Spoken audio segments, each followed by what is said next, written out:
Is diversity, equity and inclusion bad for business? Recently, there has been a surge in popular voices on social media stating that diversity, equity and inclusion is bad for business. Some of the world's largest firms have also significantly reduced their investment in diversity and inclusion. But what does this mean for boards that do believe that diversity and inclusion are good for their organizations? Should they change how they approach this agenda? And if yes, how? In this episode, we answer these questions and more. I'm delighted to talk with Professor Grace Laden from the London School of Economics. Welcome to the Better Boards podcast series. I'm Dr. Sabine Dembkowski, founder and managing partner of Better Boards. We make the boards of the most ambitious organizations more effective.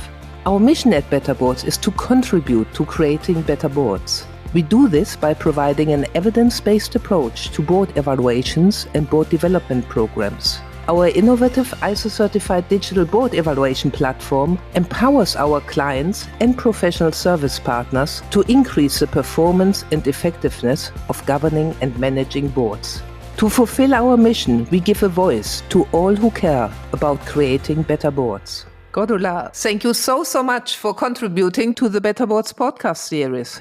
Thank you for having me. Cordula, when we prepped for this podcast, I told you about that I was stopped at some governance events in London. And people were telling me about, a certain degree of schadenfreude about corporate failures in Germany. And they asked, what's going on when it comes to governance in Germany, which basically also sparked this podcast. So let us start there. There are well-known corporate failures in Germany. What are the consequences from those failures? And what are the trends in corporate governance in Germany? Yes, it's apparently speaking about the Wirecard case and the aftermath of Wirecard. The legislator made some new requirements regarding risk management and internal control systems. Of course, also for auditor regulation, but let's focus on the boards.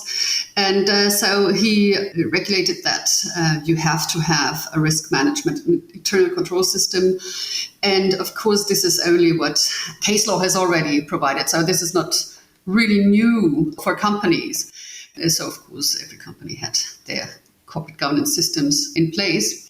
And what is new is what the code recommends in that respect. It recommends that the management report shall describe the main characteristics of the entire internal control and risk management systems. So not only as regards the financial reporting process, where everybody focuses on and is provided by European regulation. And the code further recommends that the management board provides comment upon the appropriateness and effectiveness of these systems. I hear a lot about that people are not happy about the administrative burden, which seems to be piling up. So what is then the value, as everyone is unhappy? What's the value of such declarations? Yes, I think it's like every declaration that you have to do it's about nudging boards to do the work. If you have to make a declaration on anything, then you have to take a closer look at it. And Code Commission wanted that also supervisory board members ask the right questions about these risk management and internal control systems. And of course, not only in regard of the financial reporting process, but the entire systems, and really take a closer look in order to make such statement, although the statement is made by management board, but you nudge both these boards to do that. And this is actually what is maybe a new trend in corporate governance and regulation. Now, nudging is not necessarily something I can imagine goes down well with directors. I mean, they don't want to be constantly nudged, do they? Yes, but when you come to regulation, the other thing is that you directly require behavior. So nudging is maybe the less burdensome thing because you're free to achieve what the targeted behavior is. And this is, for example, a new instrument in EU regulation when it comes to sustainability. You know, this whole sustainability reporting is about, of course, nudging companies to be able to really report positive things on sustainability and do and take action on sustainability. So people who are still listening to us after they heard the word nudging, here we go again. They might also wonder, what does it really mean for me? And what does it mean for all of those who listen and who still want to get a seat on the table? Yes, for investors, I think when you're aware that also some code recommendations are about nudging, this can fill in an expectation gap.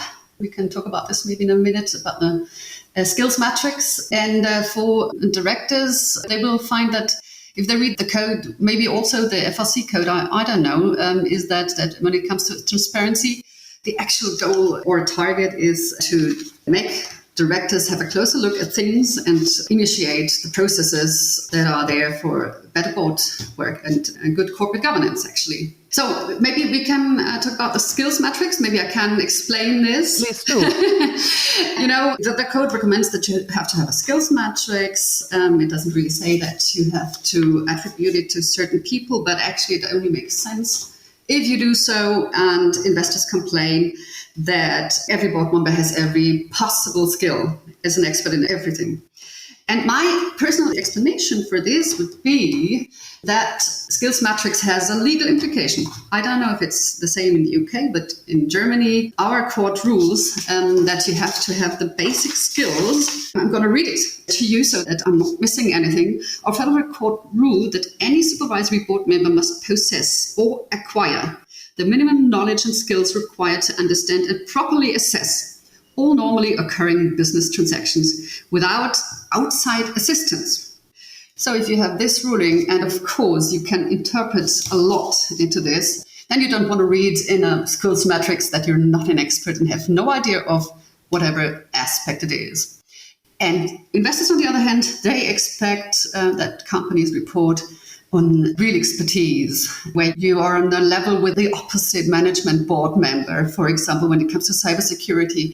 And this is, of course, not the case. You cannot expect this from the skills matrix. I mean, I see in the board evaluations we conduct, particularly in all of those new topics, cybersecurity, you mentioned it, ESG, climate, also transformation, board members are aware of the importance, but they also are free to admit that it's not as well developed as they would like on the board. So what can we do about it?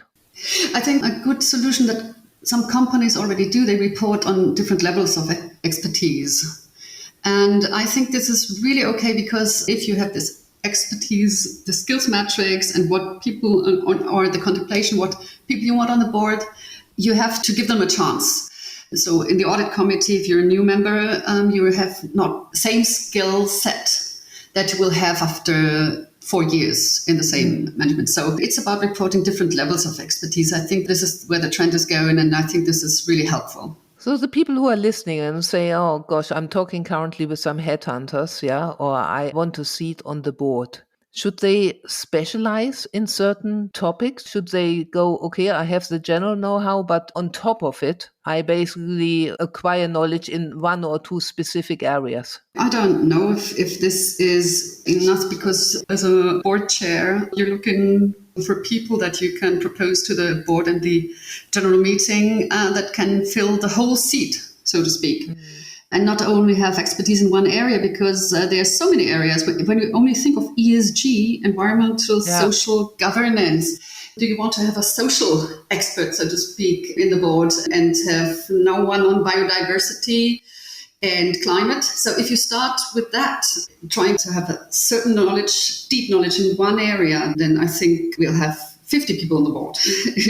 So it's true what the federal court rules. It's people that have the minimum skills for the normal things, and then they have to acquire additional expertise. And where can they best acquire this special expertise? Any recommendations for our listeners? I think when you're looking for people, for candidates for the board, then you will take people that have some skill that you want. Then it's actually the responsibility of the board to take care that this person and all the others will acquire these. Maybe the company can organize trainee events, and you can use these trainee events also for getting to know your colleagues better. And this is a topic that we will touch afterwards. We mentioned nudging, we mentioned recommendations. Now, it's not really popular.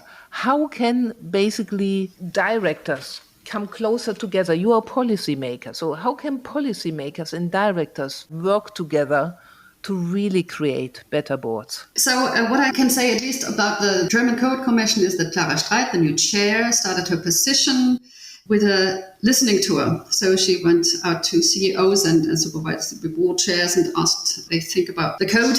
And they're basically in favor of the code. Of course, they think it's burdensome, but everybody knows the alternative is regulation.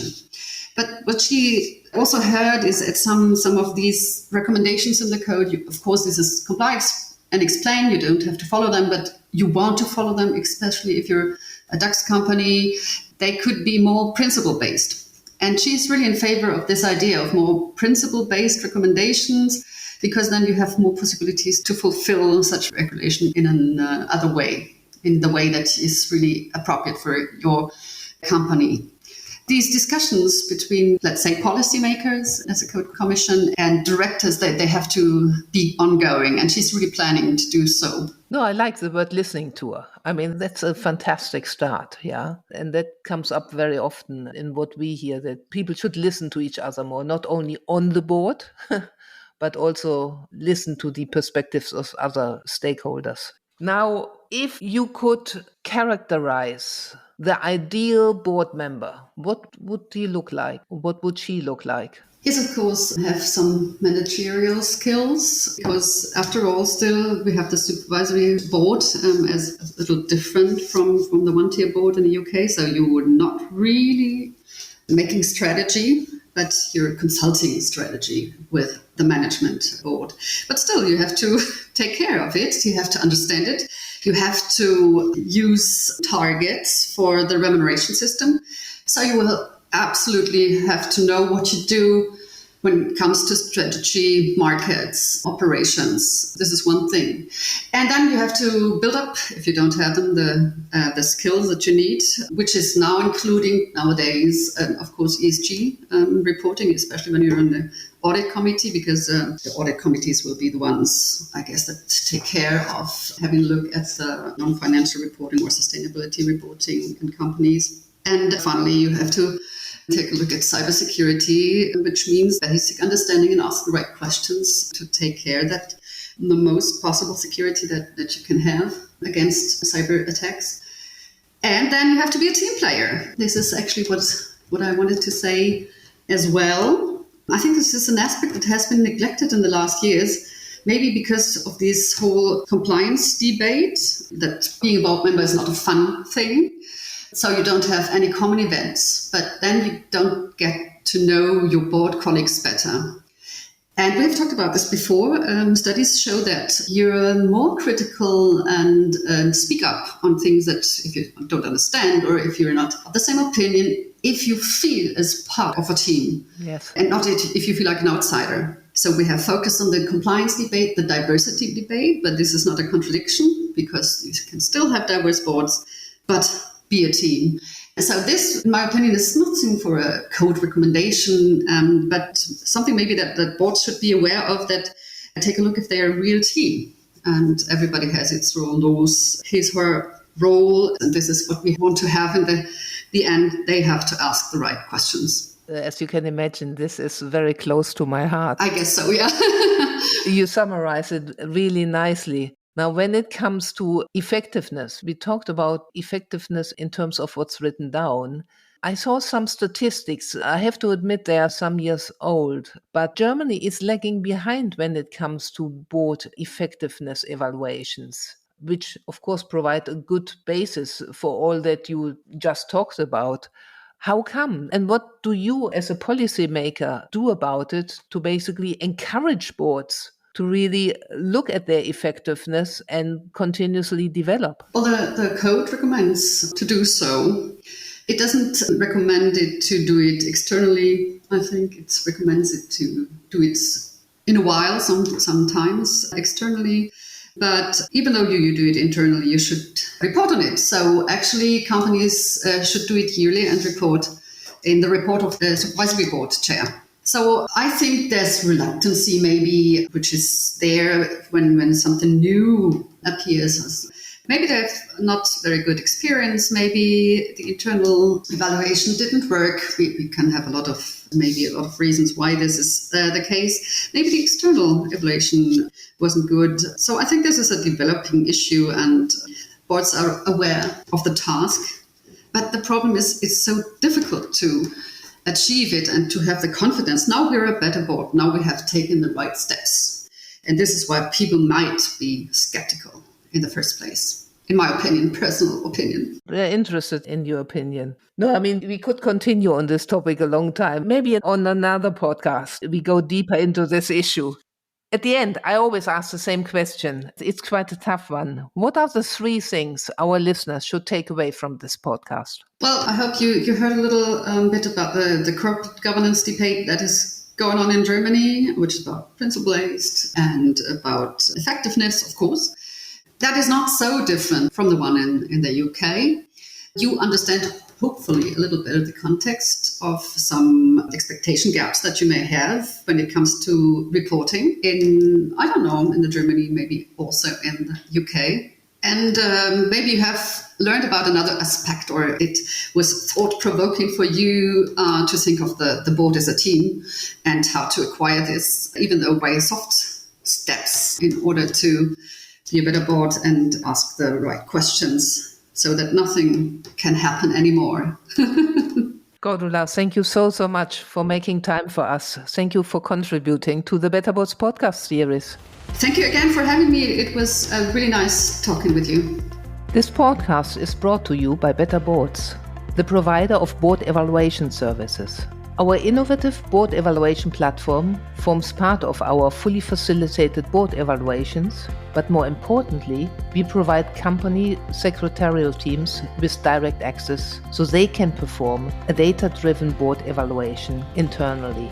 We also license the software to selected professional service firms. Contact us for more information. We are always delighted to hear from you.